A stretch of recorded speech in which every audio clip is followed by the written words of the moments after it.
Welcome to masala cooking channel. இன்றைக்கி நம்ம சேனலில் ரோட்டு கடை தண்ணி சட்னி எப்படி செய்யலான்னு பார்க்கலாம். அதுக்கு முன்னாடி மசாலா குக்கிங் சேனலை ஃபஸ்ட் டைம் பார்க்குறவங்களா இருந்தால் சேனலை சப்ஸ்கிரைப் பண்ணிக்கோங்க. கூடவே பக்கத்தில் இருக்கிற பெல் பட்டனையும் கிளிக் பண்ணிக்கோங்க. இந்த சட்னி செய்ய ஒரு 5 வரமிளகாயை தண்ணியில் 10 நிமிஷம் ஊற வச்சு எடுத்துக்கோங்க. கைப்பிடி அளவு தேங்காய் எடுத்துக்கோங்க. தேங்காவை விட கொஞ்சம் அதிகமாக 1/4 கப் பொட்டுக்கடலை சேர்த்துக்கோங்க. தேவையான அளவு உப்பு சேர்த்து மிக்ஸியில் நல்லா அரைச்சி எடுத்துக்கோங்க. சட்னி கெட்டியான பதம் இல்லாமல் இந்த மாதிரி தண்ணி பதம் இருக்கிற மாதிரி பார்த்துக்கோங்க. இப்போ சட்னியை தாளிச்சுக்கலாம்.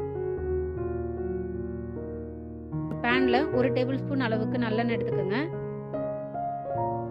எண்ணெய் சூடானதும் 1 டீஸ்பூன் கடுகு பொரிஞ்சதும் 1 கொத்து கருவேப்பிலை சேர்த்து இறக்கிடுங்க. இப்போ ரோட்டுக்கடை சட்னி ரெடி ஆயிடுச்சு. நம்ம வீட்டில் நார்மலாக தேங்காய் அதிகமாகவும் பொட்டுக்கடலை கொஞ்சமாகவும் வச்சு அரைப்போம். ஆனால் கடைகளில் தேங்காய் குறைவாகவும் பொட்டுக்கடலை அதிகமாகவும் வச்சு அரைப்பாங்க. ஏன்னா சட்னி கெட்டு போகாமல் இருக்கிறதுக்காக இப்படி செய்வாங்க. இந்த ரெசிபி உங்களுக்கு பிடிச்சிருந்தா நீங்களும் இதை ட்ரை பண்ணி பார்த்துட்டு எங்களுக்கு கமெண்ட் பண்ணுங்கள். கூடவே மசாலா குக்கிங் சேனலுக்கு சப்ஸ்கிரைப் பண்ணி சப்போர்ட் பண்ணுங்கள். தேங்க்ஸ் ஃபார் வாட்சிங் மசாலா குக்கிங் சேனல்.